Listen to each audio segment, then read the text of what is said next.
Hello বন্ধুরা, আমার নতুন একটি ব্লগে তোমাদের সবাইকে স্বাগত জানাই। আজ আমি একটা নতুন আইটেম বানাচ্ছি, সেটা হচ্ছে পনির দো পেঁয়াজা। তো এর জন্য আমি 500 গ্রাম পনির নিয়েছি, কিন্তু আমি পুরোটা করব না, কিছুটা রেখে দেব। আমি আজকে অল্প করছি, বাকিটা অন্য সময় করব। টুকরো টুকরো করা হয়ে গেছে। এবার আমি পনিরটা ভেজে নেব, রিফাইন অয়েল দিয়ে ভেজে নিচ্ছি। কড়াই বসিয়ে দিয়েছি, কড়াইটা গরম হয়ে গেছে।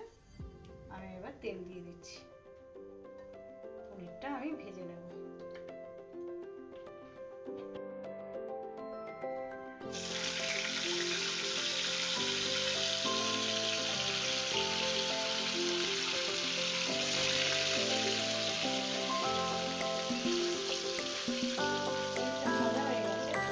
আমি এখানে ঠান্ডা জল নিয়েছি,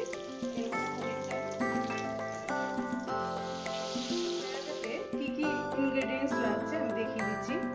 এখানে আমি পেঁয়াজ কিছু বড় করে কেটে নিয়েছি, আর কিছু মাঝখানে রসুন কোয়া আছে, আদা আছে, 4টে আমি লঙ্কা নিয়েছি, আর টমেটো কুচি নিয়ে নিয়েছি। আর এখানে আছে কাজু বাদাম আর চারমগজ, এটাও আমি পেস্ট করব। আর এখানে আমি পনির তরকারিটা করার জন্য গোটা জিরে নিয়েছি, গোটা গরম মশলা নিয়েছি, এতে আছে দারচিনি, এলাচ, লবঙ্গ আর গোলমরিচ আছে, আর দুটো আমি তেজপাতা নিয়ে নিয়েছি। পেঁয়াজটা করার জন্য বাটার লাগবে কিছুটা আমার, তাই আমি বাটারটা নিয়ে নিয়েছি। এখান থেকে অল্প একটু বাটার দেবো আমি। আর এখানে একটা আমি মশলার মতন করে নিয়েছি, এখানে আছে দই, জিরে গুঁড়ো, লঙ্কা গুঁড়ো আর ধনিয়া গুঁড়ো। এটাকে আমি একসাথে একটু মিশিয়ে নিয়েছি, দইয়ের সাথে দেখাবো। চলুন বন্ধুরা, পনির ভাজা তেলে আমি 1 চামচ বাটার ইউজ করলাম। তারপরে গোটা মশলাগুলো পরপর পরপর অ্যাড করলাম।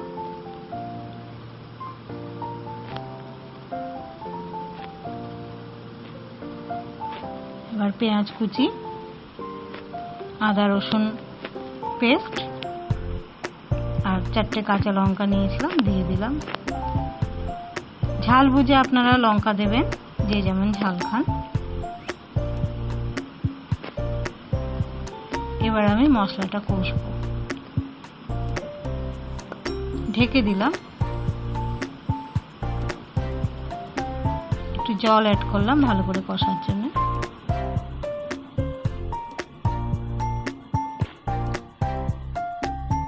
এরপর টক দইয়ের সাথে যে আমি মশলাগুলো মিশিয়ে রেখেছিলাম ওগুলো ঢেলে দিলাম, দিয়ে কষিয়ে নেব।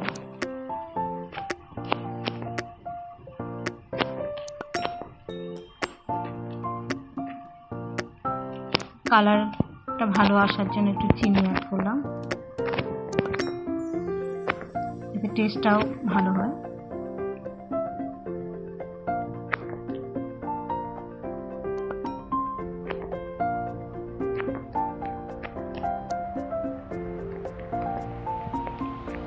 এবার ডুমো ডুমো করে কাটা পেঁয়াজগুলো আমি পাশে ফ্রাইং প্যানে একটু ভেজে নিলাম।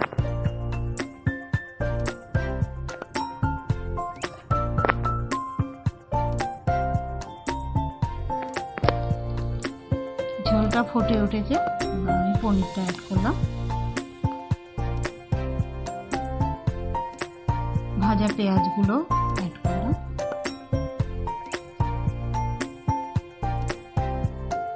কাসুরি মেথি দিলাম একটু গুঁড়ো করে।